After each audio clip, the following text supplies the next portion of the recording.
and very warm welcome to the National Smadarasi. This is Intellectual Exchange with me, Sri Dharmaragwan. In today's episode of the Intellectual Exchange, we have a journalist from South India, and she's especially from Tamil Nadu.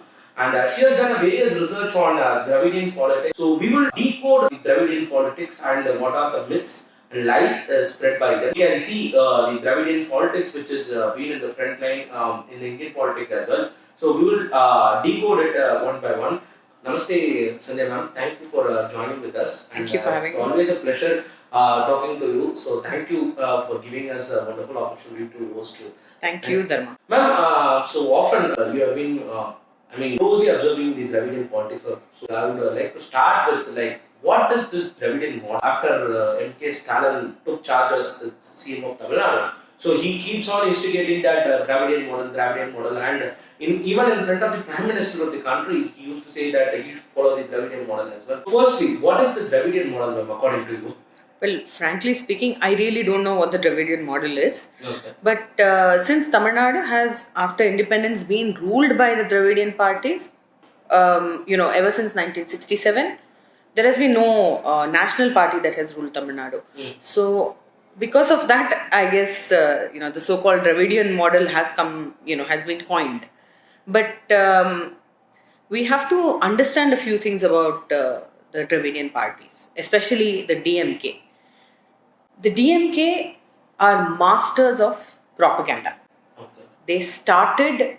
The party was started with the mass medium of cinema as its base, and they customized, tailor-made, they twisted and tweaked film scripts, they wrote film scripts, they chose actors and actresses who would spout those dialogues which were part of their ideology, and this was transmitted to people of Tamil Nadu through the mass medium of cinema. So that is the point where the Dravidian movement actually begins.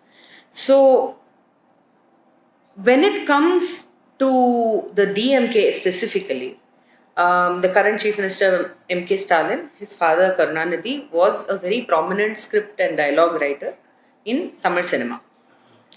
It was his film scripts, his dialogues, which were mouthed by another, huge Dravidian hero called M.G. Ramachandran, who was the founder of the AIADMK, the other Dravidian party. Now, it was these two who sort of had a lot of, influence over the scripts of the films, over the pushing of the Dravidian ideology in Tamil Nadu through the medium of cinema. So, the Dravidian parties, they understood the mass media, they understood messaging, the art of communication to the people of Tamil Nadu. They understood it very early on, which is what makes them masters of propaganda. So, the usage of terms like Dravidian stock and Dravidian model, all of this is just propaganda. At the same time, I also have to say that there have been a lot of very progressive schemes, progressive policies that have been introduced in Tamil Nadu over the last 70 years, like you said. And many of these schemes are now being replicated in other states and by the national, at the national level itself. So Tamil Nadu has in fact had a series of very, very bright bureaucrats, very bright visionary leaders like Kamaraj. Of course, he's not a Dravidian leader, but he was there. Mr. Karunanidhi, a lot of schemes were implemented under him. MGR, a lot of schemes were implemented under him. So a lot of the health, especially healthcare related schemes, if you see, many of them, Tamil Nadu has been the forerunner. It has been the pioneer of sorts.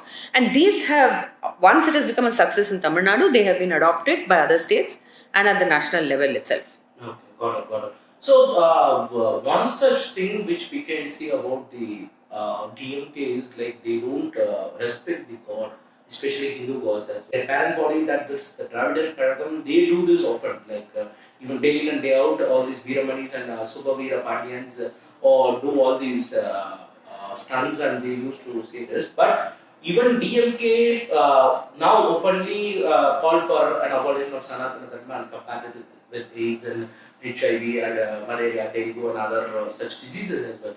So, what's the, I mean, where is the root cause or where is the root ideology for all these things? Like, we can openly say that they are against a particular religion, they are against a particular caste as well. So, where did it started from actually, ma'am? The root of this was actually, funnily enough, it was in opposition to the Congress party. So, E.V. Ramasamy Nayakar, who is called Periyar, or Periyar actually in Tamil means the elder one, or somebody who's great, right? So he was actually part of the Indian National Congress before independence, and in 1925, Periyar or E.V. Ramasamy Nayakar, he had a falling out with the Congress. So he could not agree with Gandhi, M.K. Gandhi. He had various differences with Ambedkar, with a lot of other people, and he decided to come out of the Congress. He came out of the Congress and joined what is called the Justice Party. Now, Justice Party was the other party which was there in Tamil Nadu. Now, the Justice Party was formed by a group of people who were wealthy landlords. So, they were landowning castes, very, very wealthy people, well educated. They had access to, all the various, various positions of power in society. They all had one common grouse. The common grouse was that the Brahmins of Tamil Nadu were in all the positions of power in the government. Okay. So they were working very closely with the British, and as a result, they felt that they had been excluded. The so-called non-Brahmin castes, they felt that they had been excluded. Now remember, these are not necessarily backward castes. They are many of them are still classified as forward castes, but at that time they are not Brahmin castes, right? So, non-Brahmins, in a simple basically non-Brahmins, but not necessarily your Dalits or your OBCs, got it. right? Who are really looking for empowerment. Yes, so basically they were upset that the Brahmins had sort of taken over all the jobs which the British had kept in place. So the Brahmins were everywhere. They were, basically ruling the whole bureaucracy, the upper levels of the, of the government, the clerks, all of them were Brahmins at that time. And the non-Brahmin caste felt excluded, which was fair enough. So they formed an association which then became a political party. And when the British were under pressure to give some sort of, powers, political powers to the Indians, that's when the Justice Party and the Congress, they contested elections. And the Justice Party actually won the elections also. So E.V. Ramasamy Nayakar, he fights with the Congress leadership. He comes out and he decides to join the Justice Party. All right. And then the Justice Party slowly loses out to the Indian National Congress, because by then a leader called Rajaji comes into the center of things. And Rajaji becomes a very prominent force. This is then independence happens. This is the time of, a lot of patriotism. And the Justice Party is thrown out and Congress comes to power. So Periyar has taken over the leadership of the Justice Party, which is it's disintegrating. And he then says, I don't want this to be a political party, and he converts it into what is called the Dravidar Kazhagam. Now the Dravidar Kazhagam, this is where the first sort of use of the term Dravidar actually comes in, where Dravida, it's there in ancient texts also. It is there in Sangam literature. It is there even in Sanskrit literature. Dravida actually means a peninsula, which is land covered by sea on three sides, which is the southern part of India. Right? Got it. So Dravida Nadu is basically, it refers to the entire portion of South India, all the states of South India as we know it today. But this appropriation of the term Dravida is done by E.V. Ramasamy Nayakar.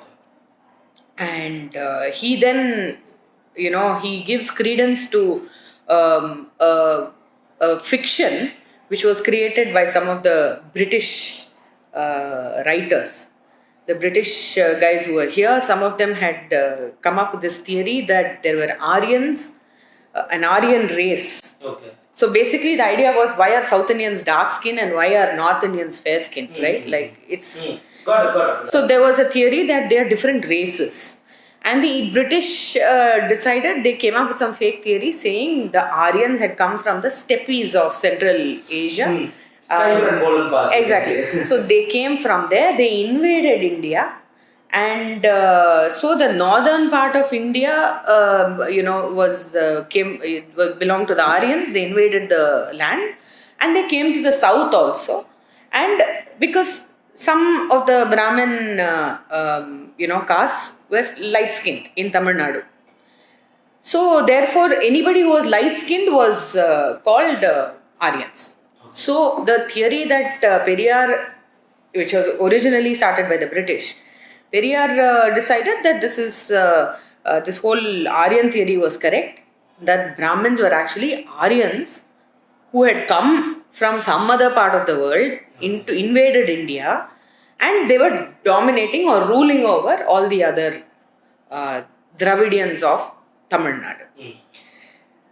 This was the bizarre theory, and it served his political purposes because Ramasamy Nayakar was also not a Brahmin, and he was very clear that because at that time the Brahmins of Tamil Nadu were only about 5% of the population, they were a soft target.